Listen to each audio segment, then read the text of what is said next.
We got a call about a disturbance. What disturbance? I've been asleep. You need to open the door and step outside.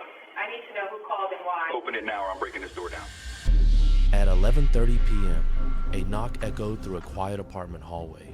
No warrant, no verified call, no explanation, only a uniform, a threat, and a door that stayed closed.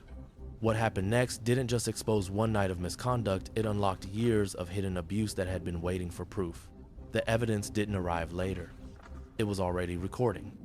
Before we go any further, let me know in the comments where you're watching from. And if you haven't already, consider subscribing. It's late on a Thursday night in downtown Seattle. An apartment building that's usually silent is suddenly filled with shouting. A uniformed officer stands outside a closed door, demanding entry. Inside, a woman listens, not panicking, not complying, just assessing. She asks a simple question: why are you here? The answer never comes. Instead, the threat escalates. Arrest, forced entry, countdown.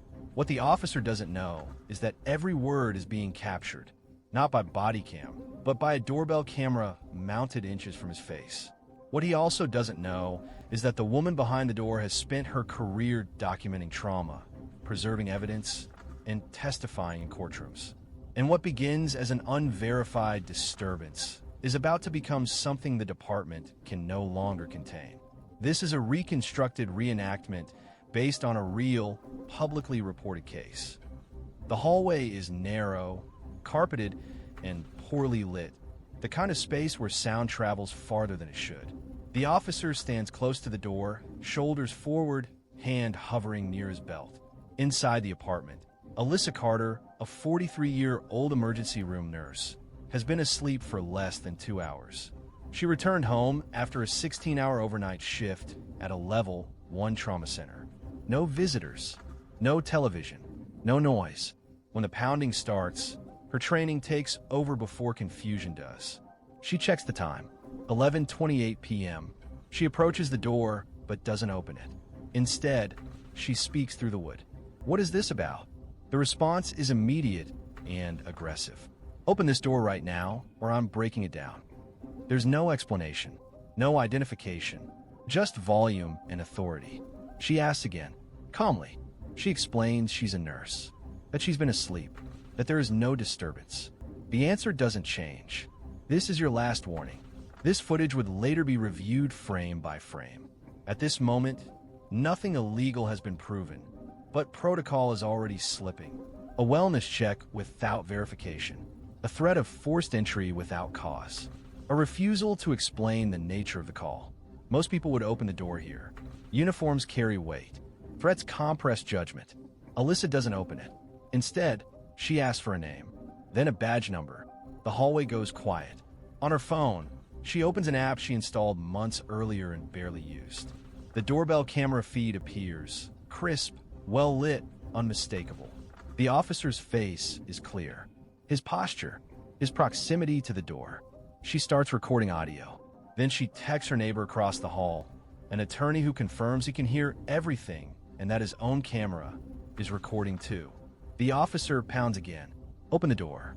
She refuses. Her questions are precise now. Who called? What apartment? What's the complaint? There are no answers. Only another threat, this time paired with a countdown.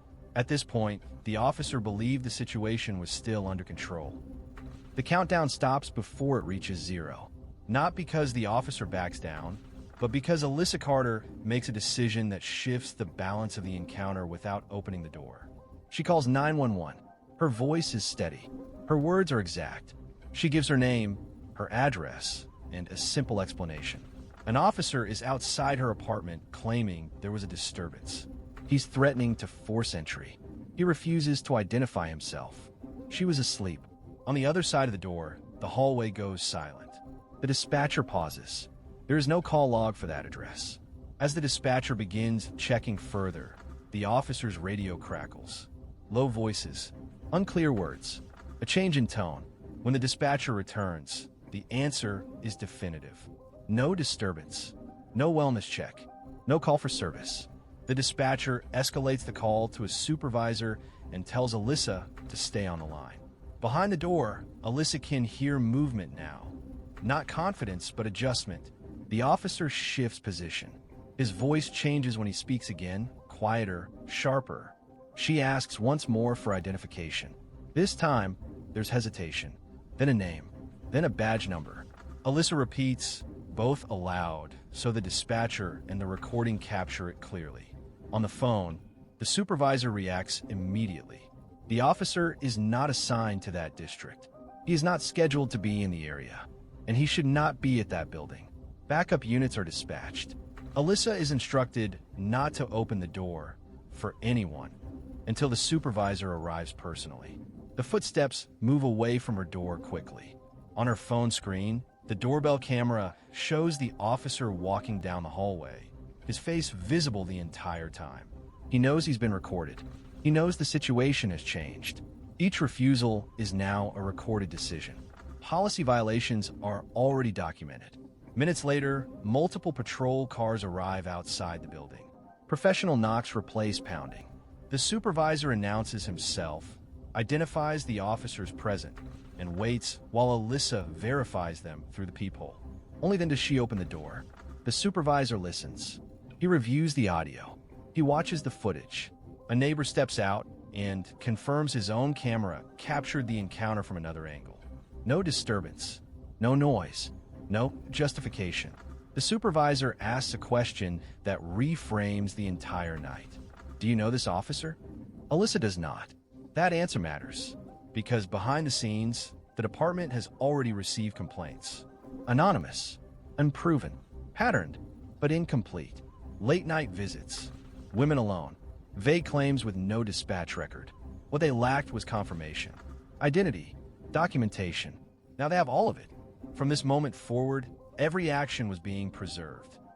By the time the supervisor leaves the building, the night has already crossed a line it can't retreat from. Inside the department, the officer's name is no longer just a report entry. It's now attached to verified footage, a confirmed lack of dispatch authorization, and a documented attempt to force entry into a private residence. Oversight units are notified before dawn. Not internal affairs alone, but a specialized investigative division that handles sexual misconduct and abuse of authority. They don't start with accusations. They start with timelines. They review patrol logs, off-duty movements, database access records. What emerges is not a single mistake, but repetition. Addresses searched without case numbers. Late-night activity patterns. Women living alone. Buildings without security desks. The evidence begins to stack quietly.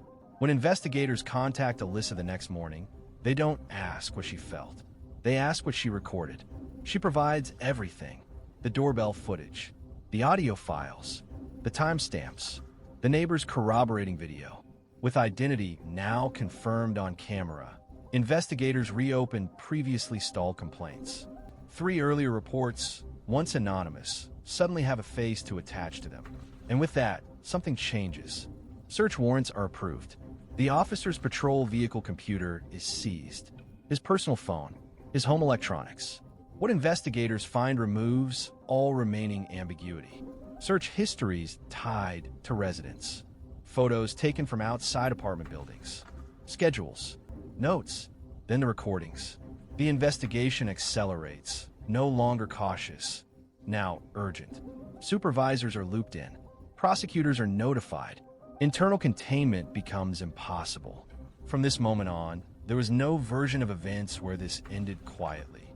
The officer is arrested at his residence days later. Charges follow quickly, serious ones. Multiple counts, multiple victims. The department releases a public statement acknowledging the arrest without details.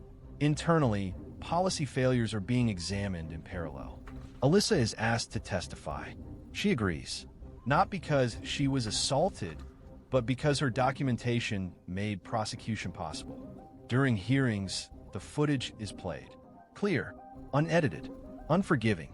There is no alternate explanation that survives playback. There was no internal explanation that could undo what had already occurred. The arrest is only the beginning of the record. The former officer is charged with multiple counts of first-degree sexual assault, burglary with sexual motivation, stalking, and official misconduct. Prosecutors outline a pattern that spans years, not months. Court filings document how department databases were used to identify women living alone, how off-duty visits were masked as informal checks, how authority replaced consent. Digital evidence recovered from seized devices confirms repeated surveillance. Photographs taken through windows, building entrances logged, audio and video recordings preserved by the perpetrator himself. The criminal trial moves quickly. Multiple victims testify. Independent evidence corroborates their accounts. The doorbell footage from the Seattle apartment is entered into evidence, not as an isolated incident, but as the moment identity became undeniable. A jury returns guilty verdicts on 11 felony counts. Sentencing follows. The judge imposes a decades-long prison term, including a mandatory minimum that removes the possibility of early release. The court explicitly cites abuse of authority as an aggravating factor. Parallel to the criminal case, a federal civil rights lawsuit proceeds. The city contests liability initially, arguing internal investigations were ongoing. Discovery proves otherwise. Records show prior complaints were not fully pursued. Database misuse flags were missed. Supervisory escalation protocols were not followed.